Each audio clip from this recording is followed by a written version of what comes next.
Did you know that a single thread of silk, a commodity we often take for granted, was once worth its weight in gold? That's right, this delicate thread not just draped the royals but also spun the wheel of the world was like the ancient world's version of internet. It was a massive information superhighway, except instead of data, it was goods, ideas, and cultures that were being exchanged.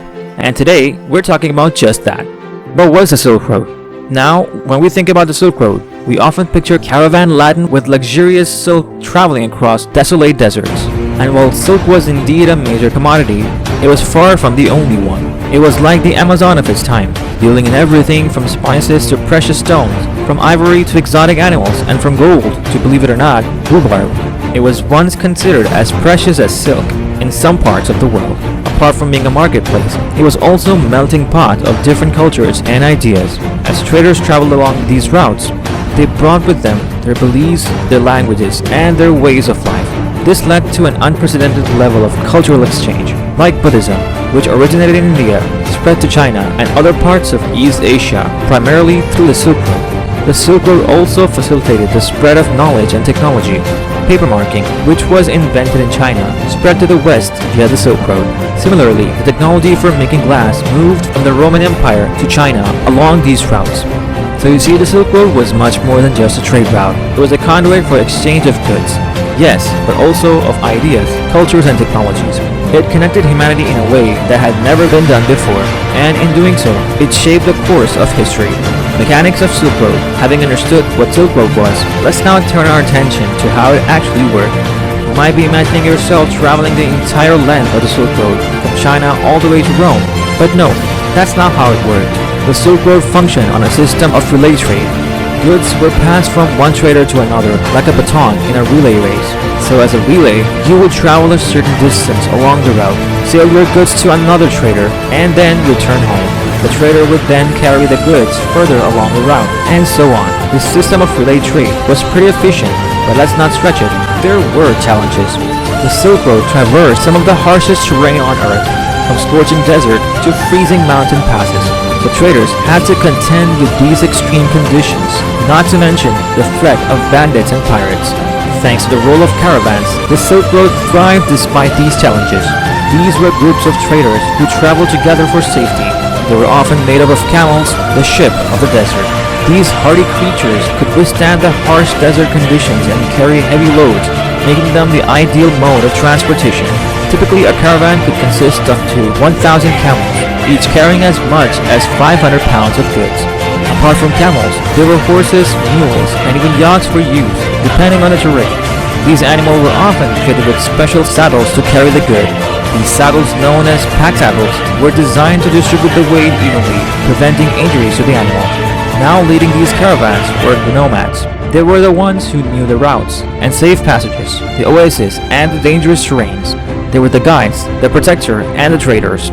Nomads lived a life on the move, herding their animals from pasture to pasture. This lifestyle made them experts in travel and survival. They kind of knew how to navigate deserts, the high mountain passes, and the endless steeps, and they used this knowledge to guide caravans along the Silk Road. You can say the journey was slow and arduous. A caravan could cover about 20 to 25 miles a day, meaning a journey from China to Rome could take up to 2 years. Architects. Okay, let's take a step back and talk about the architects of the Silk Road.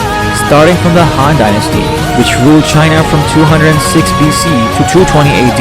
They were constantly under the threat from nomadic tribes to the north.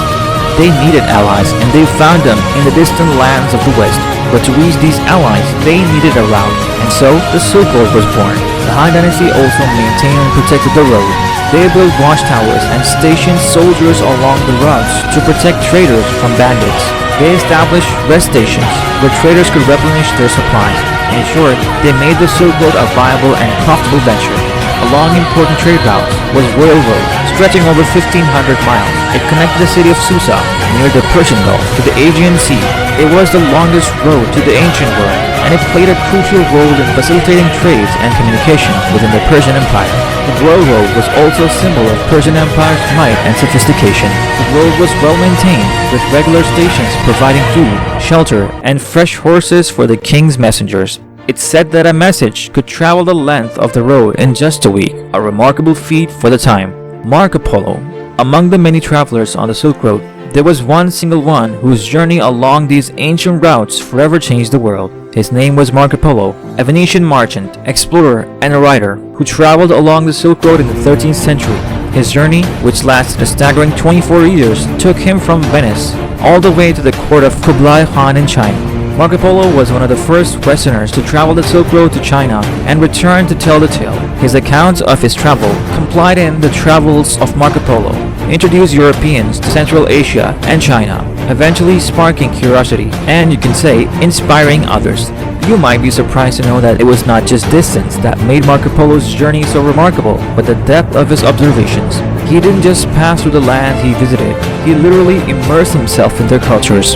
He learned several Asian languages, adopted local customs, and even served as a government official in the court of Kublai Khan. Marco Polo's detailed accounts of his travels provide a fascinating and very exciting glimpse into the cultures and societies of the East during the 13th century.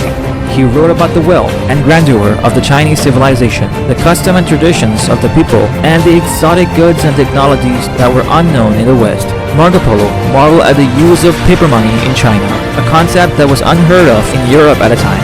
He wrote about the efficient postal system and Grand Canal system, the production of porcelain, and the use of coal for heating and cooking. These accounts challenge the Europeans' perception of the East as backwards and uncivilized land, painting instead a picture of sophisticated and advanced civilization. Economic impact. Apart from being a trade route, the Silk Road was an economic lifestyle for many countries. Cities like Samarkand and Bukhara grew wealthy from the trades that passed through their gates. They became centers of cultures, learning, and innovation. It boosted local economies and led to the rise of prosperous cities. To give you an idea, during the height of Silk Road, the city of Honiara's income was estimated to be around 10,000 pounds of gold annually. An interesting fact here is that during the same time, a pound of silk was worth more than a pound of gold in Rome. I mean, wow. The legacy. Today, the Silk Road might be a thing of the past, but its legacy lives on. The ancient cities along the routes, with their rich history and cultural heritage, continue to attract tourists from around the world. The goods were traded from silk to spices, continue to be valued commodities. UNESCO was recognizing the importance of preserving this legacy and has designated several sites along the Silk Road as a World Heritage Sites. These include the city of Samarkand in Uzbekistan, the Mogol Cave in China, and the Chang'an-Tianjin Corridor, which was one of the main roads of the Silk Road. And that's a wrap. So what aspect of the Silk Road intrigues you the most?